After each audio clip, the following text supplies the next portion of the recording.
Hi friends, welcome to my YouTube channel. ಇವತ್ತು ನೋಡಿ ಹೊರಗಡಲೆ ಚಟ್ನಿ ಮಾಡೋದನ್ನು ತೋರಿಸ್ತೀನಿ. ಇದು ಪೂರಿಗೆ ಮಾಡಬೇಕು. ಪೂರಿ ಜೊತೆಗೆ ಈ ಚಟ್ನಿ ಚೆನ್ನಾಗಿರುತ್ತೆ. ಆ ಕಡೆ ಎಲ್ಲ ಮಾಡ್ತಾರೆ ಗದಗ ಸೈಡು. ನೋಡಿ, ಇದಕ್ಕೆ ಈರುಳ್ಳಿ, ಹಸಿಮೆಣಸಿನ್ಕಾಯಿ ಹೆಚ್ಚಿಟ್ಕೊಂಡಿದ್ದೆ, ಆಮೇಲೆ ಕರಿಬೇವು, ಆಮೇಲೆ ಒಂದು ಅರ್ಧ ಬಟ್ಲು ಹುರ್ಗಡ್ಲೆ ಪೌಡ್ರು ಚೆನ್ನಾಗಿ ಸಣ್ಣಗಾಗಿರಬೇಕು.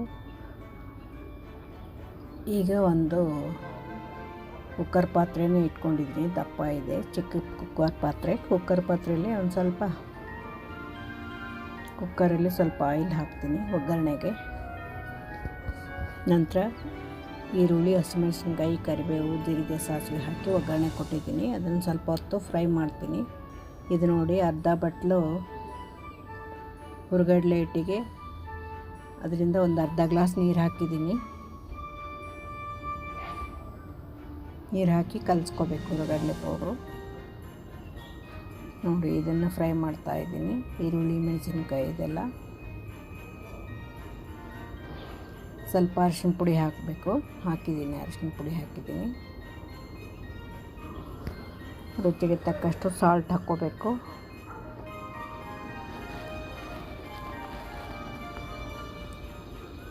ಸ್ವಲ್ಪ ಕಡಿಮೆ ಆಗಿತ್ತು, ಇನ್ನೊಂದು ಸ್ವಲ್ಪ ಹಾಕಿದೆ ಅರಿಶಿನ ಪುಡಿ.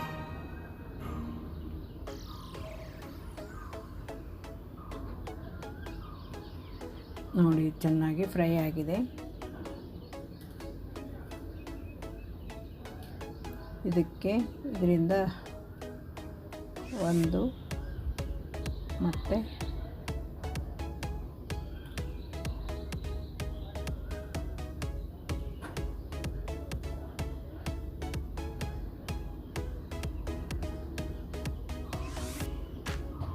ಒಂದು ಗ್ಲಾಸ್ ನೀರು ಹಾಕಿದ್ದೀನಿ. ಅದಕ್ಕೆ ಫ್ರೈ ಮಾಡಿತ್ತಲ್ಲ ಒಗ್ಗರಣೆಗೆ ಒಂದು ಗ್ಲಾಸ್ ನೀರು ಹಾಕಿ ಒಂದು ಸ್ವಲ್ಪ ಸಾಲ್ಟ್ ಹಾಕಿದ್ದೀನಿ.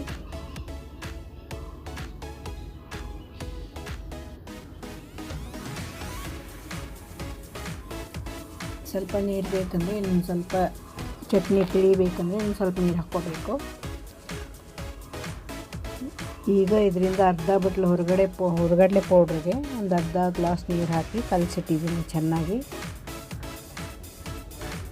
ಆ ಒಗ್ಗರಣೆ ಎಲ್ಲ ಕುದೀತಾ ಇರುತ್ತಲ್ಲ, ಉಪ್ಪಿಟ್ಟಿಗೆ ಕುದ್ದಾಗೆ ಕುದಿಯುವಾಗ ಇದು ಕಲಸಿಟ್ಟಿರ್ತೀನಲ್ಲ ಹುರ್ಗಡ್ಲೆ ಪೌಡ್ರು, ಅದನ್ನು ಇದಕ್ಕೆ ಮಿಕ್ಸ್ ಮಾಡಬೇಕು. ಅಷ್ಟೇ. ಇದು ಚಟ್ನಿ ತುಂಬ ಈಸಿ, ತುಂಬ ಚೆನ್ನಾಗಿರುತ್ತೆ. ಪೂರಿ ಎಷ್ಟು ತಿನ್ಬೇಕನ್ಸಿದ್ರು ತಿನ್ಬೇಕನ್ನಿಸ್ತಾ ಇರುತ್ತೆ ಈ ಚಟ್ನಿ ಜೊತೆ.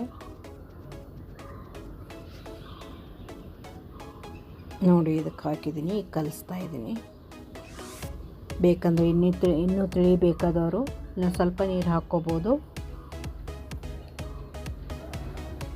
ನೋಡಿ, ಸ್ವಲ್ಪ ಸಾಲ್ಟ್ ಕಡಿಮೆ ಆಗಿತ್ತು ಅಂತ ಸಾಲ್ಟ್ ಹಾಕಿದ್ದೀನಿ. ನೋಡಿ, ಎಲ್ಲ ಚಟ್ನಿ ರೆಡಿಯಾಗಿದೆ. ಹುರ್ಗಡ್ಲೆ ಪೌಡ್ರ್ ಚಟ್ನಿ. ಆ ಕಡೆ ಎಲ್ಲ ಗದಗ ಸೈಡೆಲ್ಲ ಹೋದರೆ ಇದೇ ಥರ ಮಾಡ್ತಾರೆ ಪೂರಿ ಜೊತೆಗೆ ಚಟ್ನಿ. ತುಂಬ ಚೆನ್ನಾಗಿರುತ್ತೆ, ಟೇಸ್ಟಿಯಾಗಿರುತ್ತೆ. ಲಾಸ್ಟಲ್ಲಿ ಅರ್ಧ ನಿಂಬೆಹಣ್ಣು ಹಿಂಡಬೇಕು. ಇದಕ್ಕೆ ಅರ್ಧ ಸಾಕು. ಬೇಕಾದವ್ರು ಹುಣಸೆಹಣ್ಣು ಕೂಡ ಹಾಕ್ಕೊತಾರೆ. ಒಗ್ಗರಣೆ ಆದಮೇಲೆ ಹುಣಸೆಹಣ್ಣು ಕೂಡ ಹಾಕ್ಕೋಬೋದು. ನಾನು ನಿಂಬೆಹಣ್ಣು ಹಾಕಿದ್ದೀನಿ. ನೋಡಿ, ಅರ್ಧ ನಿಂಬೆಹಣ್ಣು ರೆಡಿ ಮಾಡಿದ್ದೀನಿ, ಈಗ ಹಾಕ್ತೀನಿ. ಇದು ಚೆನ್ನಾಗಿ ಕಲ್ತಿದೆ. ಈಗ ಚಟ್ನಿ ರೆಡಿಯಾಗಿದೆ.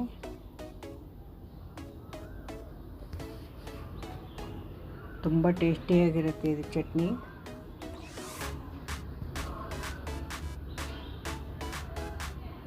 ನೋಡಿ, ಚೆನ್ನಾಗಿ ಕುದೀತಾ ಇದೆಯಲ್ಲ.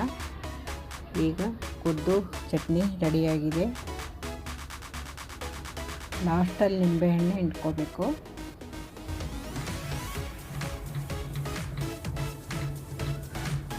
ಮಕ್ಕಳಿಗೂ ಮಾಡಿಕೊಡಿ, ತುಂಬ ಇಷ್ಟ ತಿಂತಾರೆ. ನಮಗೂ ಇಷ್ಟ ಆಗುತ್ತೆ. 4 ಪೂರಿ ತಿನ್ನೋರು 8 ಪೂರಿ ತಿಂತೀವಿ. ನೋಡಿ, ಇದು ನಿಂಬೆಹಣ್ಣು ಹಿಂಡ್ಕೊಂಡಿದ್ದೀನಿ. ಅದಕ್ಕೆ ಅರ್ಧ ಮಾತ್ರ ಸಾಕು ನಿಂಬೆಹಣ್ಣು. ನೋಡಿ, ಚೆನ್ನಾಗಾಗಿದೆ. ನಾನು ಸ್ವಲ್ಪ ತಿಳಿಯಾಗಿ ಬೇಕನ್ನೋರು 1.5 ಗ್ಲಾಸ್ ನೀರು ಹಾಕ್ಕೋಬೋದು. ಇದು 1 ಗ್ಲಾಸ್ ನೀರು ಹಾಕಿದ್ದೆ ಒಗ್ಗರಣೆಗೆ. ಆಮೇಲೆ ಹುರ್ಗಡ್ಲೆ ಹಿಟ್ಟು ಕಲಸೋಕ್ಕೆ ಅರ್ಧ ಗ್ಲಾಸ್ ನೀರು ಹಾಕಿ. ನೋಡಿ, ಈಗ ಪೂರಿಗೆ ರೆಡಿ ಮಾಡ್ಕೊಂಡಿದ್ದೀನಿ. ಪಾಲಕ್ ಪೂರಿ ಇದು ಪಾಲಕ್ ಚೆನ್ನಾಗಿ ಮಿಕ್ಸಿ ಮಾಡಿ ಅದು ಚಪಾತಿ ಹಿಟ್ಟಿನ ಜೊತೆ ನಾದಿತ್ತು. ಚಪಾತಿ ಹಿಟ್ಟಿನ ಥರ ನಾದಬೇಕು. ನಂತರ ಪೂರಿ ಮಾಡಬೇಕು ನೋಡಿ. ಜೀರಿಗೆ ಬೇಕಾದರೆ ಎಳ್ಳು ಬೇಕಾದರೆ ಹಾಕ್ಕೋಬೋದು. ನಾವೇನು ಹಾಕಿಲ್ಲ, ಸಿಂಪಲ್ಲಾಗಿ ಮಾಡ್ತಾಯಿದ್ದೀನಿ. ಈ ಹಿಂದೆನೂ ಒಂದು ಸಲ ಪೂರಿ ಮಾಡೋದನ್ನು ನನ್ನ ಚಾನಲಲ್ಲಿ ಹಾಕಿದ್ದೆ. ಚಾನಲ್ಗೆ ಹೋಗಿ ನೋಡ್ಬೋದು. ನೋಡಿ, ಇದು ತುಂಬ ಟೇಸ್ಟಿಯಾಗಿದೆ. ಅದ್ರ ಜೊತೆಗೆ ಬೀಟ್ರೋಟ್ ಪಲ್ಯ ಕೂಡ ಹಾಕ್ಕೊಂಡಿದ್ದೆ. ಇದುವರೆಗೂ ವಿಡಿಯೋ ನೋಡಿದ್ದಕ್ಕೆ ಥ್ಯಾಂಕ್ ಯು.